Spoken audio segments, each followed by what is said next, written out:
Hello, my name is Abhay Rajput. Today we will discuss about a very interesting topic is analogy. Analogy या similarity एक ही बात है। हमें chapter के name से समझ में आ रहा है कि इसके में जो रिलेशंस होंगे वो सिमिलर होंगे। बेसिकली एनालॉजी में 4 टाइप्स के क्वेश्चंस आते हैं। First one is based on number, जहाँ क्वेश्चंस डिजिट और नंबर्स पे बेस्ड होंगे। Second one is alphabet based analogy, जहाँ पर जैसे हमने कोडिंग डिकोडिंग में क्वेश्चंस किए हैं उसके सिमिलर क्वेश्चंस होते हैं, जिनमें हमें अल्फाबेट के नंबर्स एंड उसके अपोजिट प्लान होना भी इम्पोर्टेंट है। बहुत इजी होता है, हम उसे कर सकते हैं। जैसे पी का नंबर 16 होता है, आर का नंबर 18 होता है, एल का नंबर 12 होता है, वी का नंबर 22 होता है। ऐसे वो हम आगे डिस्कस करेंगे। एंड फिर वर्ड बेस्ड एनालॉजी, जिसमें वर्ड रिलेटेड क्वेश्चन होते हैं। और last one is figure based analogy, जो कि नॉन वर्बल रीजनिंग का एक पार्ट होता है। हम स्टार्ट करते हैं। हम सबसे पहले स्टार्ट करते हैं नंबर बेस्ड एनालॉजी से। तो पहले तो एनालॉजी में क्वेश्चंस आते कैसे, हम ये देखते हैं। फर्स्ट जैसे क्वेश्चंस मैंने ले लिया, एक question 5 is related to 25, then find the relation between 8 and another number. अब यहाँ पहले क्वेश्चन देखने में ऐसा लगता है कि ये रेशियो का क्वेश्चन है कि 5 का रेशियो 25 से जो होगा हम उसका 8 का रेशियो निकाल सकते हैं। तो ये क्वेश्चन रेशियो का नहीं है, मैथमेटिक्स का नहीं है, रीजनिंग का क्वेश्चन है। यहाँ इस क्वेश्चन का मतलब ये है कि जो रिलेशन 5 का 25 से है, जो लॉजिक 5 से 25 आने में लगा होगा, वही सेम लॉजिक कहाँ लगना चाहिए, 8 से अनदर नंबर में। कि जो रिलेशन 5 और 25 के बीच में है वही सेम रिलेशन यहाँ होना चाहिए। समझे क्या? कि जो फर्स्ट वाले का रिलेशन सेकंड वाले से होता है वही सेम रिलेशन थर्ड वाले का फोर्थ वाले से होना चाहिए। ये क्वेश्चन है। तो इसे देखते हुए समझ आया कि ये 5 है, ये 25। ये 25 क्या है? 5 का स्क्वायर। तो रिलेशन क्या लगा? स्क्वायर का रिलेशन क्या लगा? स्क्वायर। यहाँ स्क्वायर किया तो यहाँ भी क्या करोगे? स्क्वायर करोगे। तो यहाँ भी स्क्वायर कर देते हैं। तो 8 का स्क्वायर क्या होता है? 64। तो ये आंसर हो सकता है। लेकिन एनालॉजी में, बेसिकली नंबर बेस्ड एनालॉजी में आंसर फिक्स नहीं होते। फिर कैसे फिक्स नहीं होते? तो यहाँ पर ये आंसर आपके ऑप्शंस पे डिपेंड होता है। जैसे मैं आपको अगले क्वेश्चन पे बताता हूँ। जैसे हम एक क्वेश्चन ले लेते हैं, 4 8 related to 9 relation between that। ये क्वेश्चन हो गया। इसके ऑप्शंस ले लेते हैं।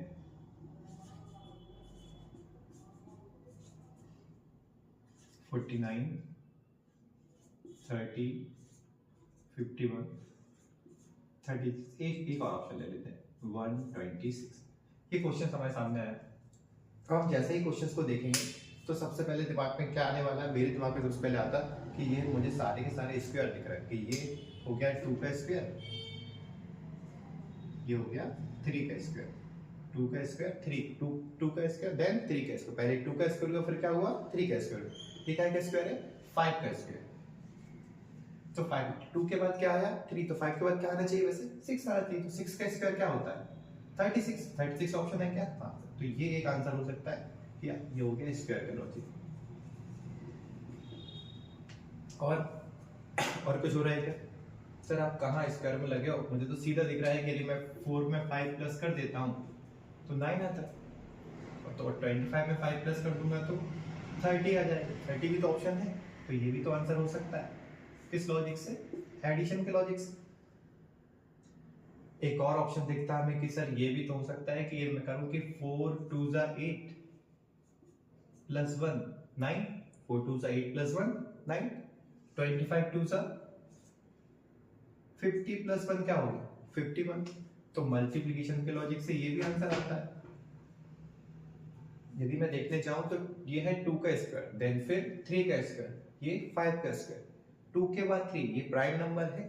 5 के बाद अगला प्राइम नंबर कौन सा आता है? 7 का स्क्वायर। तो 7 का स्क्वायर क्या होता है?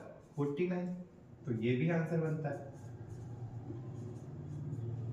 4 आंसर। सर अब इससे क्यों छोड़ रहा हूं? इससे भी कोई आंसर ले आते हैं। तो ये भी आंसर बन सकता है हमारा कि ये 2 का स्क्वायर फिर 2 का क्यूब प्लस 1। 2 का स्क्वायर क्या होता है? 4, 2 का क्यूब प्लस 1, 2 का क्यूब 8 प्लस 1 9। तो सेम 5 का स्क्वायर और 5 का क्यूब प्लस 1। 5 का क्यूब प्लस 1 मतलब 5 का स्क्वायर 25, 5 का क्यूब प्लस 1 मतलब 127। 6, तो ये भी क्यूब के लॉजिक से आंसर आ रहा है। तो सर ये क्या सारे आंसर सही है? हाँ, ये सारे ही आंसर करेक्ट है, ये सारे ही लॉजिक क्या है, करेक्ट है। बट जैसे मैंने आपको बताया था कि इस क्वेश्चन का आंसर फिक्स नहीं होता है, ये डिपेंड करता है उसके ऑप्शंस पर कि सामने वाला हमसे क्या ऑप्शंस में मांग रहा है। देन लेकिन सर ये मानो कि कभी ऐसा हुआ कि आ गया, एक से ज्यादा ऑप्शंस ऐसे आ गए जिसमें लॉजिक लग रहे हैं, तो हम क्या करेंगे? तो उसके लिए एक प्रायोरिटी टेबल है, उसके बेसिस पर हम आंसर टिक करते हैं। वो प्रायोरिटी टेबल क्या है कि यदि क्वेश्चन आता है तो सबसे पहली प्रायोरिटी हम देंगे प्राइम नंबर को। किसको देंगे? प्राइम नंबर को। कि यदि कहीं लॉजिक प्राइम नंबर का लग रहा हो तो सबसे पहली प्रायोरिटी इसको देंगे, प्राइम नंबर को। लेकिन जितना मैंने देखा है इसके क्वेश्चंस कम ही आते हैं। दूसरी प्रायोरिटी देंगे हम किसको? स्क्वायर एंड क्यूब को, ठीक। देन यदि इसका लॉजिक भी नहीं है तो तीसरी प्रायोरिटी इसे देने वाले हम multiplication and division. Then fourth priority addition and subtraction. माने ऐसे क्वेश्चन हमारे पास आते हैं, तो पहले यदि कोई क्वेश्चन बनता है तो हम सबसे पहले देखेंगे कि कहीं प्राइम नंबर का कॉन्सेप्ट तो नहीं है। यदि इसमें प्राइम नंबर का कॉन्सेप्ट नहीं मिलता है तो हम किस पे जंप करेंगे? सीधा स्क्वायर एंड क्यूब पर, जो भी लॉजिक रहा हो स्क्वायर का या क्यूब का। यदि मान लो दोनों ही आ रहे हैं तो हम देखेंगे डायरेक्ट लॉजिक कौन सा लग रहा है, उसे प्रायोरिटी देंगे। फिर देन मल्टीप्लिकेशन एंड डिवीजन, और लास्ट में कहीं बचता है तो प्लस एंड माइनस। तो यदि ये क्वेश्चन पेपर में एज इट इज आ जाता तो इसका आंसर तो ये होने वाला था, ठीक। बट लेकिन यदि क्वेश्चन हमारे पेपर में आते हैं जिसमें मल्टीपल लॉजिक लगते हैं तो हम इस प्रायोरिटी टेबल के हिसाब से चलेंगे। जितना मैंने देखा है most of the questions, maximum question in दो लॉजिक से बन जाते हैं। सबसे ज्यादा क्वेश्चन स्क्वायर क्यूब से आते हैं, देन मल्टीप्लिकेशन एंड डिवीजन से आते हैं। वो हम आगे वाले क्वेश्चंस में डिस्कस करते हैं।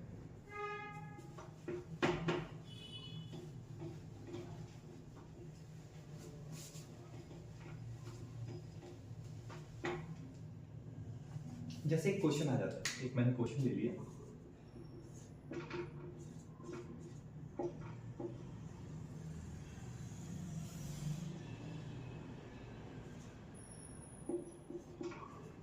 ये क्वेश्चन मेरे पास आया, ठीक। तो जब मैंने जैसे ही क्वेश्चन देखा, मेरे पास ऑप्शन आ गए,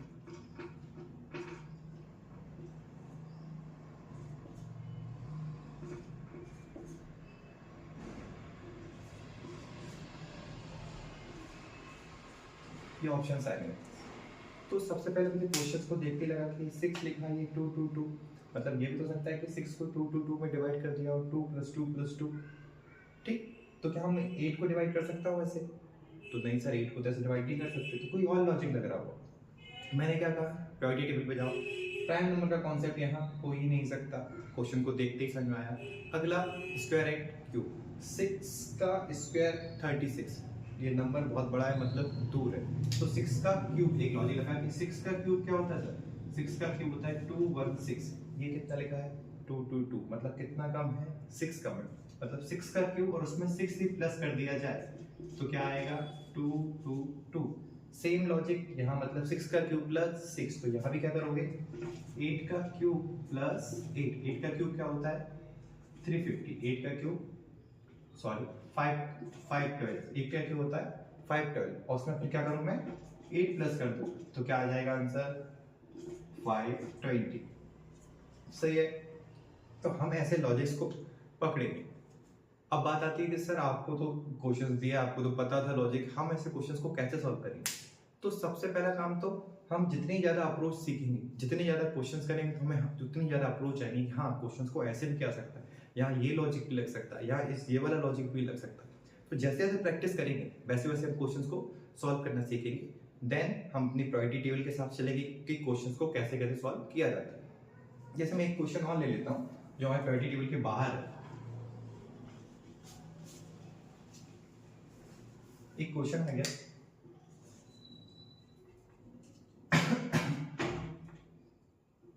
कि एक क्वेश्चन आया 36 related to 9, then 68 is related to, मेरे पास ऑप्शन आ गए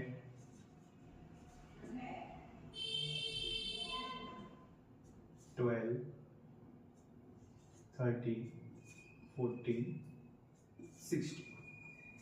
अब 36 से 9 का रिलेशन तो मुझे देख समझ में आता है कि 9 4 36, ये एक ऑप्शन हो सकता है, लेकिन यहाँ कोई लॉजिक बन रहा है क्या ऐसा, कोई मल्टीप्लिकेशन का लॉजिक बन रहा है क्या? 36 स्क्वायर है, 9 भी एक स्क्वायर है, लेकिन 68 स्क्वायर है क्या?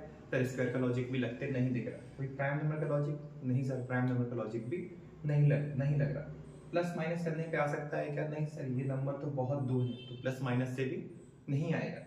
तो जब मैंने सब देखने के बाद जब मैं ये कोशिश करूंगा, मैं बहुत सारी अप्रोच सीख जाऊंगा, तो मुझे पता चलेगा कि 36 के लिए डिजिट को सम कर दूं, इनका डिजिट का क्या कर दूं मैं? सम कर दूं। 3 + 6 कितना? 9। तो सेम यदि मैं 68 की डिजिट का भी सम करूंगा तो 6 + 8 क्या बनता है? 40। तो आंसर क्या हो गया? 40। तो ये क्वेश्चन मुझे कैसे आया? जब मैंने इसे सॉल्व किया कि हाँ ऐसा भी एक लॉजिक हो सकता है। तो जितने ज़्यादा क्वेश्चंस उतने ज़्यादा मल्टीपल लॉजिक्स और उतने इजीली क्वेश्चन को हम सॉल्व कर सकते हैं। बाकी आगे का टॉपिक हम नेक्स्ट टाइम क्लास में डिस्कस करते हैं। Thank you.